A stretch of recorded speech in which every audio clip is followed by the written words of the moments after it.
PFAS, let's talk about it. So it was brought to my attention by my better half, my mini beast, Robin, that Prime the drink was getting slammed with some class action lawsuits for containing PFAS. What are PFAS? You might know them as forever chemicals. It stands for per and polyfluoroalkyl substances. This is the classification of many different types of forever chemicals. And we're going to dive in this video on where they show up and what they do to the body and how we can protect ourselves from them. So where do they show up? Well, there's 7 main areas among a handful of others that they're going to show up the most. Number 1, non-stick cookware. Guys, you got to get rid of it. Every time you cook, you're bringing a small amount of those forever chemicals into your food and consuming it. Guess what? Sticks into the body for the rest of your life. Number 2, food packaging, like through a lot of fast food for the anti-greasy effect. Number 3, stain-resistant carpets and fabrics. Number 4, the waterproof clothing. Guys, just regular clothing, get an umbrella. Number 5, firefighting foam. Number 6, it's going to be abundant at industrial sites, which is where all this stuff is coming from. And then number 7 on this particular list, which is the hard one for the females, it is in your cosmetics like nothing else. In fact, it's one of the most abundant forever chemical-laden products out on the market. So you're going to have to start looking for alternatives. Keeping in mind that they accumulate in the human body and they don't break down, and they're persistent in the environment, so you're only going to consume more over time. This can wreak some havoc within the human body itself. Like what? Cancer, for starters, specifically linked to kidney cancer and testicular cancer.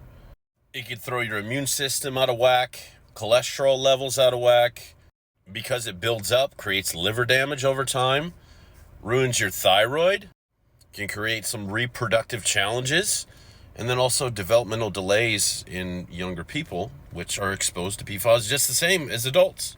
But with that doom and gloom understanding of what's really in our environment, what can we do about it? Unfortunately, not much. However, what we can do about it is all we can, so we should do it.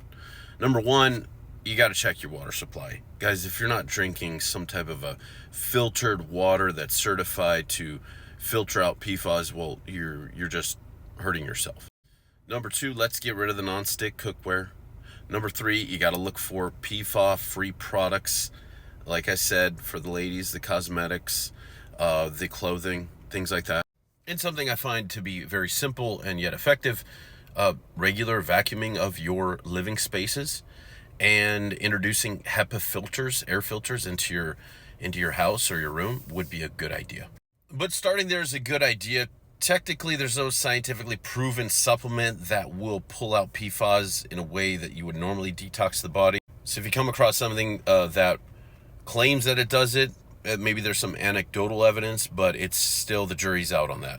But if I had to choose a supplement that may help with some type of a PFAS detox, although this is just my opinion, right? There's no literature out there that's showing this. I would probably grab some activated charcoal and or some bentonite clay. Now, don't go just start drinking charcoal and clay and thinking that this is the thing to do.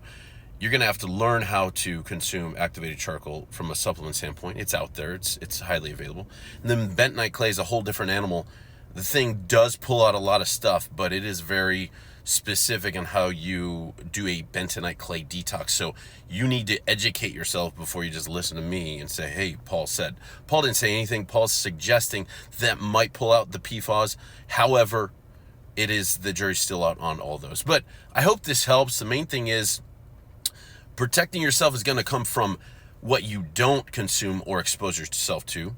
And then knowing that this is a persistent, toxic situation in our environment is something that you want to pay attention to, because it's not going to get any better over time. If it's forever chemicals, it's going to accumulate in the water. It's going to accumulate in the food. It's going to accumulate into the environment. And we need to be aware of that. So with those things in mind, I hope this helps. Comment below if you have any questions, and we'll go from there.